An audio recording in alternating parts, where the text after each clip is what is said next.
released January 17th, 2020. Some say Lydia isn't a game, but an experience. But two things. First, it is a game. It isn't just some interactive visual novel. There are things you have to do in order to progress.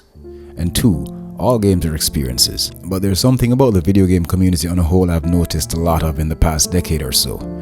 We make up new names and phrases like every damn day. Metroidvania, Souls-like, roguelike, dungeon crawler. Even incredibly stupid words like shmups. What idiot pulled that one out their ass? A word you'll never hear me say again, by the way.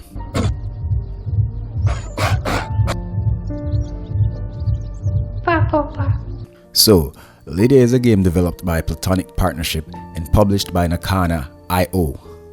Based on my understanding, this game was created for awareness and charity. Its only DLC is just $1, I think, and all funds received go towards said charity. It's a dark, gritty piece about substance abuse, negligent alcoholic parents, and how a child perceives these circumstances firsthand. The minute I saw this game, I was interested. I was hesitant to pick it up, even at its low asking price. Hesitant because of the potentially troubling subject matter.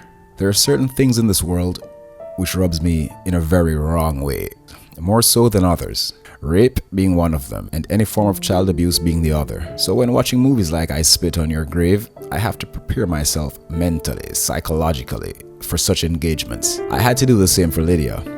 However, I must say, Lydia kinda disappointed me in that regard. I heard about Lydia from a popular Switch channel, and I guess the reviewer must have been able to relate to this story a little bit more than I could. He made it sound a lot darker than it actually was. Now don't get me wrong, this game is dark and definitely provocative. And although I used the word disappointed, I was more relieved. It's just that I was expecting something a whole lot darker, like eternal darkness keeping me up at night kinda dark.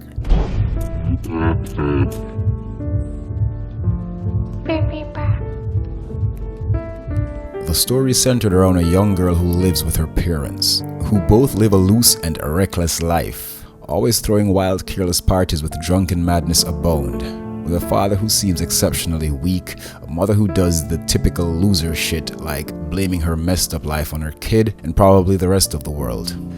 Lydia processes all of this through stories of imaginary monsters, like imaginary friends, but not so imaginary and not so friendly.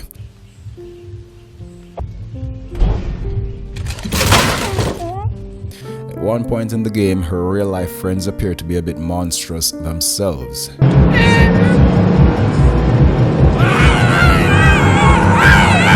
The story, in my opinion, without going darker, could have had a bit more meat on the bones. But I guess, with a game that can be completed in what felt like about an hour, there wasn't room for much else. I'm guessing the devs wanted it to be impactful in a compact kind of way. I'll have to say though, they did get the job done. The message was conveyed adequately. In the short time this game lasted, the key points did hit home. And to anyone who suffered the misfortune of growing up with parents like these, I'm sure the story did have an impact and will potentially resonate for some time. The nature of man, deadbeat parents, being alone as a child, feeling like an outcast among your family and friends. These are some of the points brought across in Lydia, and brought across well enough.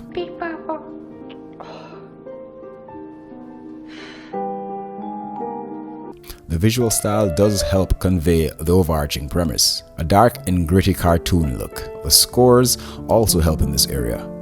But the Simlish-like dialogue though, I mean, I get it, but I was never a fan. I'd prefer real voices, real language, or perhaps text only. I don't know, maybe it's kinda like what squeaky styrofoam does to me. I can't tell you why, but it drives me up the wall.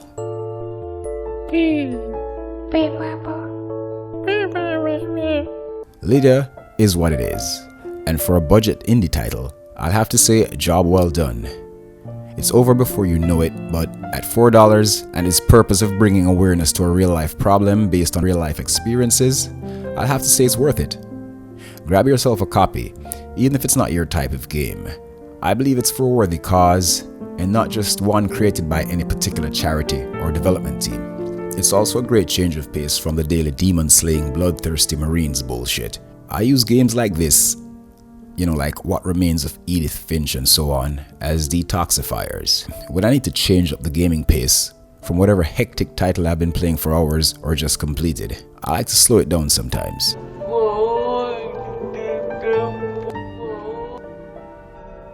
Well, that's it for this one, short and sweet.